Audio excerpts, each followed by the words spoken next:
Olá, bom dia. Você vai ver no Câmara com Notícia.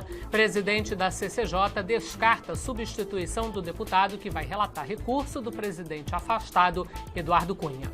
Hoje é quinta-feira, 30 de junho. Agora em Brasília, 9 horas. Esses são os destaques do Câmara com Notícia, que está começando agora. E a gente começa indo direto ao Salão Verde para conversar com a repórter Mariana Pschitek. Bom dia, Mariana. Bom dia, Cláudia. Bom dia a todos. Um pouco de notícia do plenário da Câmara. Hoje não tem votação, está prevista uma sessão à tarde apenas de debate. E agora pela manhã, às 10 horas da manhã, está marcada uma sessão solene em comemoração aos 70 anos do SESI, a Fundação do Serviço Social da Indústria. Falando um pouquinho sobre a expectativa para a semana que vem, o presidente em exercício da Câmara, deputado Valdir Maranhão, anunciou um esforço concentrado de votação a partir já de segunda-feira.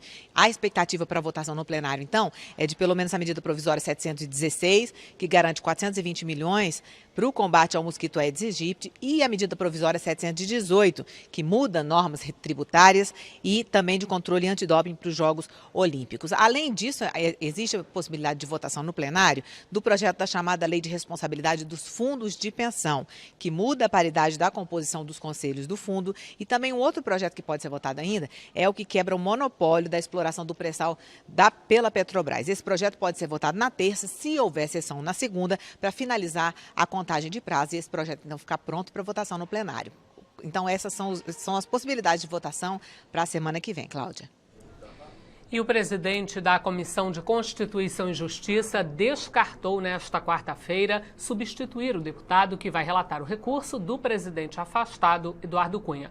O PSOL é contra a indicação do deputado Ronaldo Fonseca, do PROS, aqui do Distrito Federal. De acordo com o PSOL, o relator é aliado de Cunha. A reclamação do PSOL é de que Ronaldo Fonseca é aliado de Eduardo Cunha e já se manifestou favorável ao presidente afastado. O parecer que defende a cassação de Cunha foi aprovado por 11 votos a 9 no Conselho.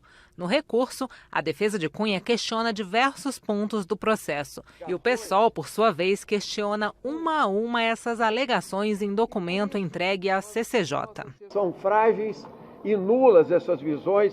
O impedimento do presidente do Conselho por inimizade ou interesses contrastantes são questões bastante subjetivas, sem base jurídica legal nenhuma. A reclamação não foi bem recebida pelo presidente da Comissão de Constituição e Justiça, deputado Osmar Serralho. Ele rejeitou o pedido de substituição do relator escolhido. Eu não tenho nenhuma possibilidade legal de afastá-lo. Aqui eu só posso afastar a partir da renúncia dele ou se ele não apresentar no prazo. Se ele não apresentar o relatório no prazo ou se ele renunciar, eu posso movê-lo. Fora disso, quem vai aferir o nível de suspeição, o nível de comprometimento, esses são os que vão receber o parecer dele. Ronaldo Fonseca tem até o dia 1º de julho, esta sexta-feira, para apresentar um parecer ao recurso de Cunha. Mas em conversa com Serralho, ele já reclamou do prazo, que considera curto. Eu estou conversando com o presidente, pedindo a compreensão dele que sexta-feira, agora, é impossível apresentar um relatório desse tamanho, dentro dessa complexidade. Uma vez que eu fui escolhido na segunda-feira, praticamente à noite. Já tinha perdido um dia.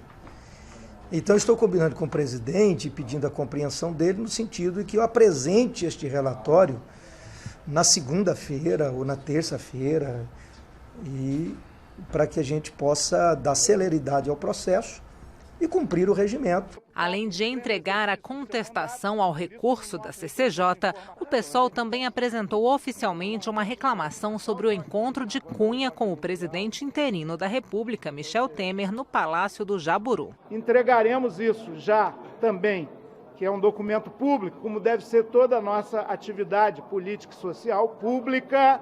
Nada de encontrar domingo à noite fora da agenda, no palácio, qualquer que seja, nem aqui. O líder do governo, o deputado André Moura, não deixou sem resposta a queixa do PSOL. O encontro foi um encontro institucional, um encontro republicano.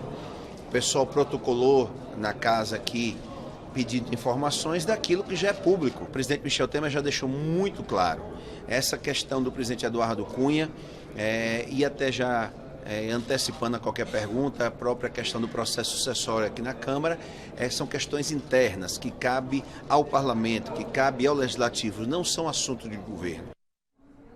Hoje à tarde, na Câmara Municipal de Paraty, no Rio de Janeiro, acontece uma mesa redonda para discutir o projeto que cria o Fundo Nacional Pró-Leitura. O debate faz parte da programação da 14ª Festa Literária Internacional de Paraty, a FLIP, e será coordenado pelo deputado Rafael Mota, do PSB do Rio Grande do Norte. A repórter Cláudia Lemos está lá em Paraty e conversa agora ao vivo, por telefone. Cláudia, bom dia. Bom dia, Cláudia. Aqui em Paraty, a festa literária começou ontem e a cidade já está cheia de visitantes. A abertura aconteceu à noite, com um encontro de poetas. Quem está lotando Paraty nessa época do ano são pessoas que gostam de ler e vêm aqui para ver de perto e ouvir os autores preferidos delas. Esses encontros acontecem aqui em muitos lugares da cidade ao mesmo tempo e também trazem para Paraty profissionais do setor do livro, além dos escritores, como editores, professores e jornalistas. A Comissão de Educação aproveitou a ocasião para discutir o projeto de lei que cria o Fundo Nacional Pró-Leitura. Como você disse, Cláudia, a mesa redonda proposta vai acontecer hoje à tarde aqui na Câmara Municipal. E eu estou aqui perto da tenda principal da FLIP com o coordenador do debate, o deputado Rafael Mota, que é o relator do projeto que cria o fundo. Deputado, o senhor pode dizer para a gente qual que é o objetivo do Fundo Nacional Pró-Leitura e como é que ele funcionaria? Exatamente, Cláudia. Por iniciativa do nosso mandato, a Comissão de Educação da Câmara dos Deputados, ela se instala hoje aqui na Câmara de Vereadores de Paraty, durante a Festa Literária Internacional de Paraty, justamente para a gente realizar uma audiência pública para tratar sobre o FNPL, que é o Fundo Nacional Pró-Leitura. É um projeto que está sendo relatado pelo nosso mandato, com auxílio também da Comissão de Educação daquela casa, e nós estamos aqui para debater de forma aberta com a sociedade, com os atores de cadeia produtiva de livro, com os mediadores, justamente para a gente enriquecer esse nosso relatório e poder aprovar esse projeto o quanto antes. A nossa expectativa é que possamos aprovar essa matéria no segundo semestre desse ano ainda. É um projeto que trata-se, que não precisa passar pelo plenário da Casa, que é de apreciação conclusiva pelas comissões, e o FNPL é uma ferramenta importante para que a gente possa promover iniciativas perenes de incentivo à leitura, que se permita também que se cumpra, assim, o disposto da Política Nacional do Livro. Então nós vamos tratar da aprovação desse projeto na Câmara, para depois que a gente possa se dedicar também à regulamentação pelo governo federal. Então, investir em leitura não é um custo, mas sim um investimento para a nossa população e para os nossos leitores. Deputado, o projeto já foi aprovado no Senado, né? Ele veio de lá para a Câmara. Como é que funcionaria esse fundo? Para que ele serviria na prática? Seria justamente uma forma da gente tirar o Brasil hoje da lanterninha do que diz respeito à leitura no ranking mundial. A nossa ideia é justamente promover a leitura, em especial os mediadores, envolvendo a cadeia produtiva do livro, para a gente promover realmente a leitura no nosso país e tirar a realidade hoje que o Brasil se encontra como um dos lanterninhos no que diz respeito à leitura no ranking mundial. Muito obrigada, deputado Rafael Mota. Cláudia Brasil, é com você. Essa foi Cláudia Lemos falando ao vivo, por telefone, de Paraty, do Rio de Janeiro. O presidente da organização Transparência Internacional esteve na Câmara para debater com deputados o combate à corrupção. José Carlos Ugás elogiou os trabalhos da Operação Lava Jato e defendeu as 10 medidas anticorrupção em análise aqui na Câmara.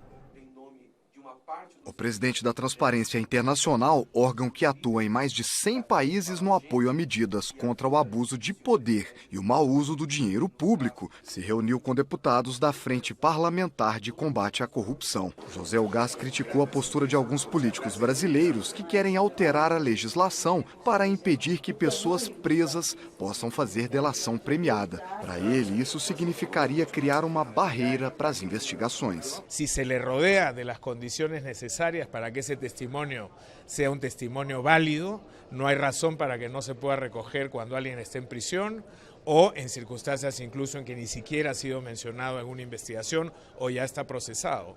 Nuestra experiencia es que la delación premiada debe ser alentada, pero que a su vez tiene que estar debidamente regulada para que no se preste abusos ni arbitrariedades. O deputado Mendes Tame também criticou uma possível mudança na lei de delação que impediria pessoas presas de colaborar com a justiça. Achamos que a delação premiada é muito mais um instrumento da defesa do que da acusação e que deve ser preservado, deve ser aprimorado.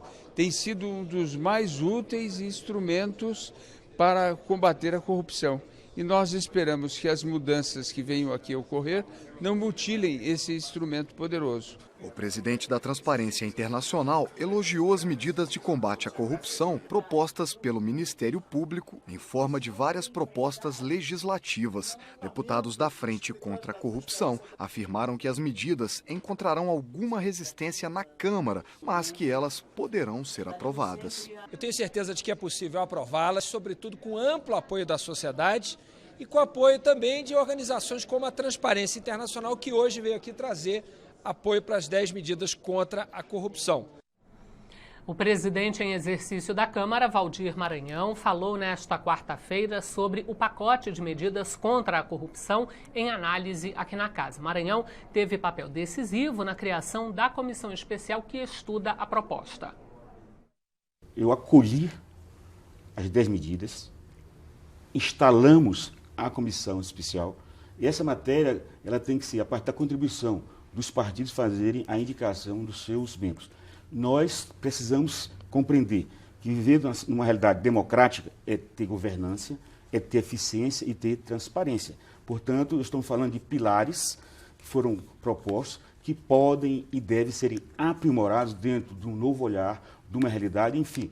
É impossível negar a corrupção que existe no país, é impossível negar a crise. É impossível não valorizar as contribuições que chegaram para fazermos deste país um novo país, um país de futuro, um país que, superada esta crise, certamente ficará nos anais da história a nossa contribuição. Ficará nos anais da história desta realidade nosso entendimento do que não concordamos com o que está. Este modelo de Estado está falido. Bom, a íntegra dessa conversa com o presidente você assiste ao longo da programação da TV Câmara no nosso portal câmara.leg.br ou ainda no nosso canal no YouTube. A CPI do CARF ouviu advogados e ex-auditores da Receita Federal suspeitos de beneficiar o Grupo Gerdau. A comissão investiga o suposto esquema de venda de sentenças no Conselho Administrativo de Recursos Fiscais, órgão ligado ao Ministério da Fazenda. O valor total dos desvios investigados pela Polícia Federal na Operação Zelotes chega a R$ 1,5 bilhão de reais. A suspeita é de terceirização do crime de compra de sentenças no CARF, o Conselho Administrativo de Recursos Fiscais. 4 advogados que foram acusados de terem alguma participação nesse esquema negaram terem sido subcontratados pela siderúrgica para atuar em processos de interesse da empresa. O advogado Roberto Tomás Musi admitiu que foi procurado pelas empresas Planeja Assessoria Empresarial e Alfa Antenas, que representavam o Grupo Gerdau, mas não aceitou o trabalho. Foi uma relação jurídica que não existiu, não é? Me apresentaram um contrato, na hora que eu falei assim, e a procuração falaram, não precisa, porque há outro advogado constituído nos autos, você vai assessorá-lo. Essa, senhor relator, é uma situação que eu não aceito. Outro advogado que negou ter trabalhado para a siderúrgica foi Albert Rabelo Limoneiro. O escritório que ele representa chegou a ser procurado, mas não houve acordo. Mandamos a proposta de honorários para o Grupo Alfa e Atenas, e não foi concretizada. Que eram advogados da Gerdau. Supostamente advogados, isso a gente não tinha conhecimento, mandamos uma proposta de honorários para eles, que fomos consultados, e a proposta não foi concretizada, não houve a aprovação do contrato. Apesar da negativa de participação em todos os depoimentos, o relator da CPI do CARF acredita que escritórios de advocacia contratados pelo Grupo Gerdau tentaram terceirizar o esquema de corrupção como forma de esconder as evidências do crime. Em vez de contratar diretamente o criminoso, eu terceirizo isso, eu contrato um escritório de advocacia e esse escritório de advocacia subcontrata o criminoso. Então foi isso mais ou menos que aconteceu. Mais uma vez usaram desse subterfúgio para tirar o recurso da Receita Federal do Brasil. O deputado Joaquim Passarinho fez críticas ao CARF e afirmou que vai fazer sugestões para aperfeiçoar a instituição. Mandatos. tem que diminuir, 6 anos, vamos ter isso para 3, para 4. Vamos fazer a quarentena. Quem atuar no CARF não pode sair para ter escritório para atuar dentro do CARF. Né? Essa quarentena já é usada em vários órgãos do Executivo, do Legislativo. Parentesco. Quem tiver parentesco até 2º grau não pode atuar. A distribuição dos processos, ele não era feito de meio eletrônico, era feito aleatório, quem pedia. Prazo, tem processos que levaram 11 anos pedindo vista. 11 anos que a empresa não pagou imposto porque alguém está pedindo vista. Então, nós estamos já propondo todas essas modificações. Algumas delas podem ser feitas imediatamente, porque a maioria do CARF é feita por decretos da Receita, outras por forma de lei. O presidente da CPI concorda que, além de investigar os desvios ocorridos, é importante que a comissão aponte caminhos para a melhoria do órgão, que é encarregado dos julgamentos administrativos de empresas multadas pela Receita Federal. Eu considero o CARF um órgão importante. É uma instância onde o contribuinte possa se defender. O que não pode acontecer é uma promiscuidade. Então temos de evitar essas brechas, porque se nós não evitarmos pela lei a brecha, sempre vai acontecer isso. A CPI do CARF foi prorrogada por mais 30 dias. Você já viu nesta edição do Câmara com Notícia, presidente da CCJ descarta substituição do deputado que vai relatar recurso do presidente afastado, Eduardo Cunha. São 9h16 em Brasília. Você vai ver depois do intervalo. Comissão Externa da Câmara acompanha de perto as obras do governo federal e mais. Proposta aprovada na Comissão de Desenvolvimento Urbano quer obrigar novas edificações a incluir sistemas de recolhimento e reutilização de água da chuva.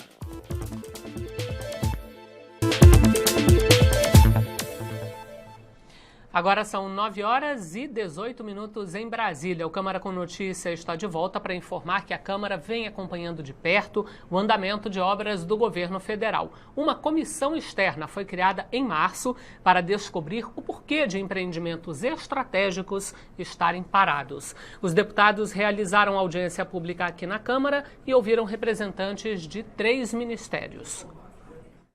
O trabalho da comissão externa é identificar as principais obras paralisadas, custeadas com recurso do Orçamento Geral da União, e levantar medidas para a retomada dos empreendimentos.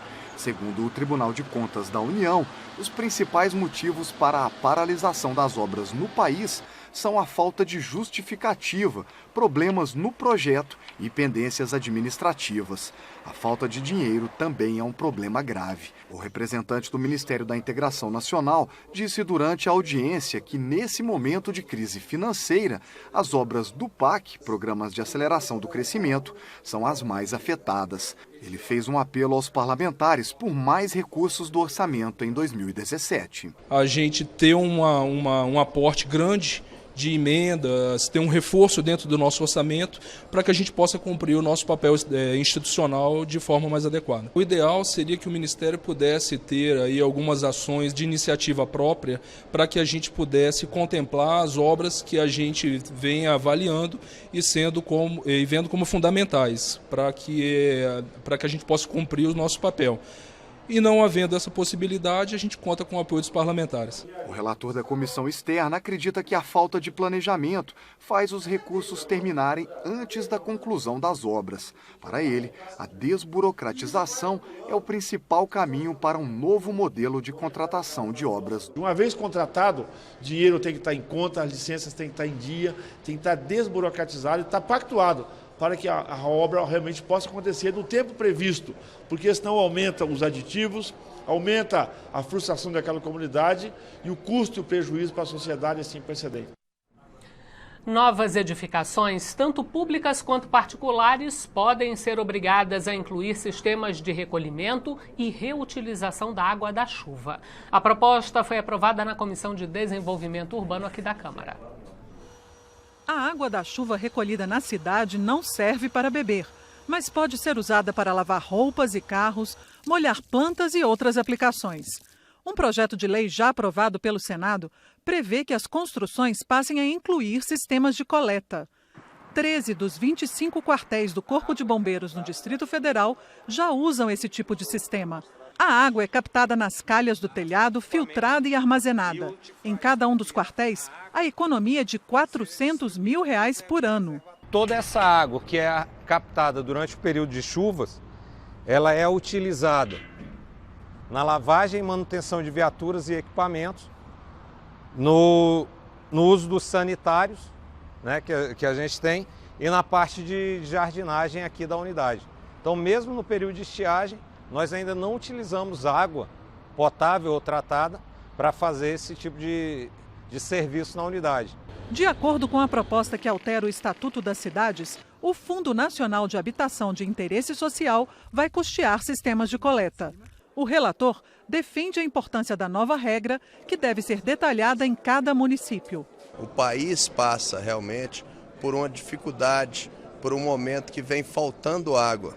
As reservas hídricas, principalmente nas regiões Sudeste, Nordeste, na região Centro-Oeste, tem ficado em baixa camada. O relator na Comissão de Desenvolvimento Urbano da Câmara modificou a proposta do Senado para obrigar a inclusão de sistemas de coleta apenas nas construções novas. Ele também retirou o item que condicionava a concessão de empréstimos do sistema financeiro de habitação à existência de mecanismos de reaproveitamento da água nos projetos. O presidente da Frente Parlamentar da Água apoia a proposta. É preciso redesenhar o modelo nosso de engenharia para, a partir da disponibilidade desses recursos hídricos, possamos ampliar a sua utilização. Uma vez que nós ampliarmos a sua utilização, nós vamos reduzir o uso daquelas que já estão nos nossos córregos, nos nossos rios, nas nossas represas, que podem ter uma outra aplicação. Antes da Comissão de Desenvolvimento Urbano, o projeto já havia sido aprovado pelas comissões de Minas e Energia e de Meio Ambiente e Desenvolvimento Sustentável. Agora vai ser analisado pela Comissão de Finanças e Tributação. A Comissão de Viação e Transportes da Câmara debateu a criação de faixas exclusivas para a circulação de motocicletas nas vias com tráfego pesado. A ideia é reduzir o alto índice de acidentes de trânsito envolvendo os motociclistas. O debate reuniu quem usa a moto para trabalho, lazer e transporte, engenheiros de trânsito, fabricantes dos veículos e especialistas da área de segurança do trânsito. Segundo o deputado Hugo Leal, tramitam na Câmara vários projetos de lei que pretendem resolver o grande número de acidentes envolvendo motos no país. Segundo o deputado, em 2015, 76% das indenizações por morte e invalidez permanentes foram decorrentes de acidentes com moto. Nós queremos entender um pouco o que é cada circunstância. Aqui não é uma situação fechada, nós queremos impor uma legislação. A legislação tem que ser debatida e, obviamente, com as partes interessadas. Esse é o papel hoje da audiência pública, e nós recolhemos todos os projetos que tratavam do tema para entender o que seria positivo e efetivo de resultado para essa questão da circulação das motocicletas. Há projetos que prevê bolsões para as motos, ou seja, sinalização horizontal que delimita uma área exclusiva de espera para motos entre a faixa de pedestre e os automóveis parados no sinal vermelho dos semáforos. Os usuários de moto defendem os bolsões, mas se dividem sobre a faixa exclusiva para motos. A gente criando uma motofaixa, a gente está empurrando o trânsito e diminuindo o tráfego, né? A possibilidade dos automóveis ocuparem o espaço. O que nós defendemos, entendemos, é uma criação de um corredor virtual, que nada mais é do que a adequação do que nós já fazemos, passar entre os carros, mas de uma forma ordeira e num local já pré-determinado, para que o condutor de automóvel saiba que naquela faixa estará passando uma motocicleta e assim possa respeitar o Código Nacional de Trânsito e usar o seu retrovisor para fazer conversão tanto à direita quanto à esquerda naquela faixa. Somente, e tão somente, quando o trânsito ficar lento ou parado, os motociclistas possam ocupar esse espaço no corredor e numa velocidade máxima de 40 km por hora se deslocar. O usuário profissional, que é aquele que trabalha todos os dias, tem sim que ter essa faixa exclusiva para eles e principalmente com a identificação que ele é um motofrete, com a placa vermelha, com faixa refletiva no baú da moto, no capacete de colete, para que nós temos uma comparação como vai diminuir a quantidade de acidentes o dia a dia no trânsito. Para o presidente da Frente Parlamentar em Defesa do Motociclista, a educação no trânsito deve fazer parte do debate. O que nós estamos fazendo é exatamente isso, ampliando o debate, fomentando o debate e, sobretudo, nós precisamos trazer responsabilidade para os motoristas de carro, para os motociclistas, no que diz respeito à educação no trânsito. E nesta edição do Câmara com Notícia, você ficou sabendo que o presidente da Comissão de Constituição e Justiça descartou a substituição do deputado que vai relatar o recurso do presidente afastado Eduardo Cunha. Comissão externa da Câmara acompanha de perto as obras do governo federal. Proposta aprovada na Comissão de Desenvolvimento Urbano quer obrigar que novas edificações sejam obrigadas a incluir sistemas de recolhimento e reutilização de água da chuva. Esta edição do Câmara com Notícia está chegando ao fim. Nós podemos voltar a qualquer momento durante a nossa programação com mais informações para você. Hoje é quinta-feira, dia 30 de junho. Nesse momento em Brasília, 9h27. Para você, um ótimo dia.